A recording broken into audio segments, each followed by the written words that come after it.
cabin. What's the drift, eh? Listen to that, will you? A bellboy, and we're atop of it. See him altering the course?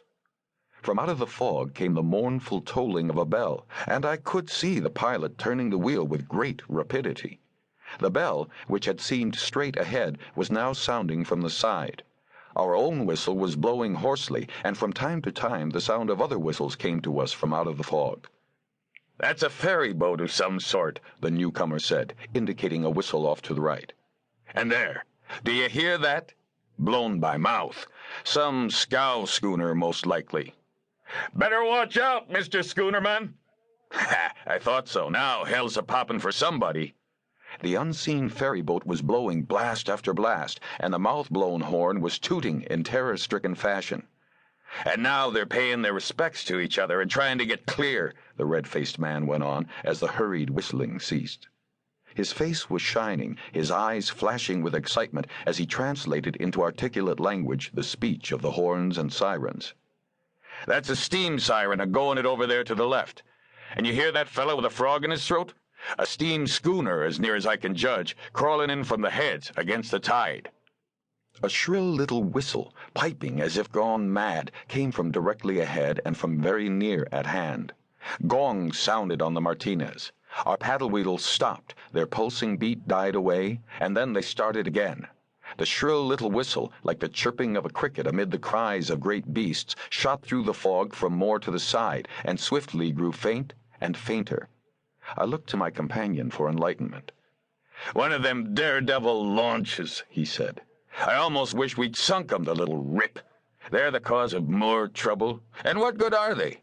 Any jackass gets aboard one and runs it from hell to breakfast, blowing his whistle to beat the band and telling the rest of the world to look out for him because he's coming and can't look out for himself.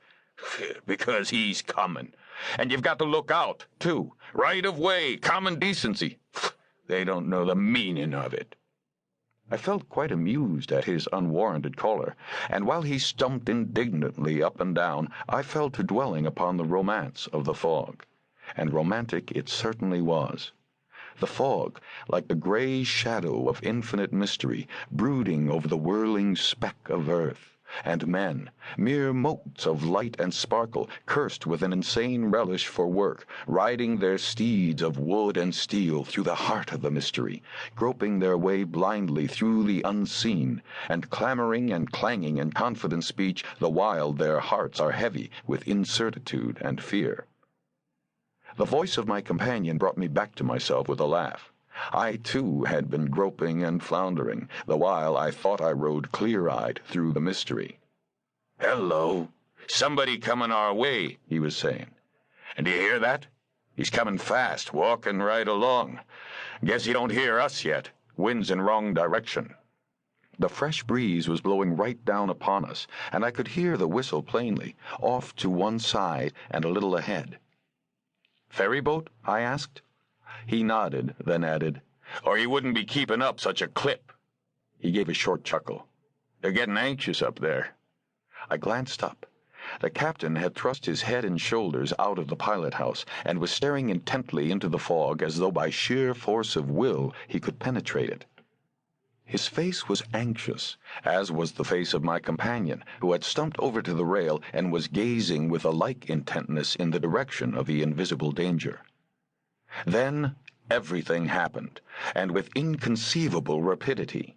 The fog seemed to break away as though split by a wedge, and the bow of a steamboat emerged, trailing fog wreaths on either side like seaweed on the snout of Leviathan. I could see the pilot-house and a white-bearded man leaning partly out of it on his elbows. He was clad in a blue uniform, and I remember noting how trim and quiet he was. His quietness, under the circumstances, was terrible. He accepted destiny, marched hand in hand with it, and coolly measured the stroke.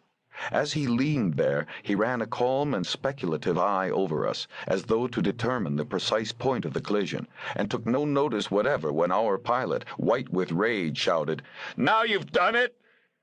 On looking back, I realized that the remark was too obvious to make rejoinder necessary. "Grab hold of something and hang on," the red-faced man said to me. All his bluster had gone, and he seemed to have caught the contagion of preternatural calm.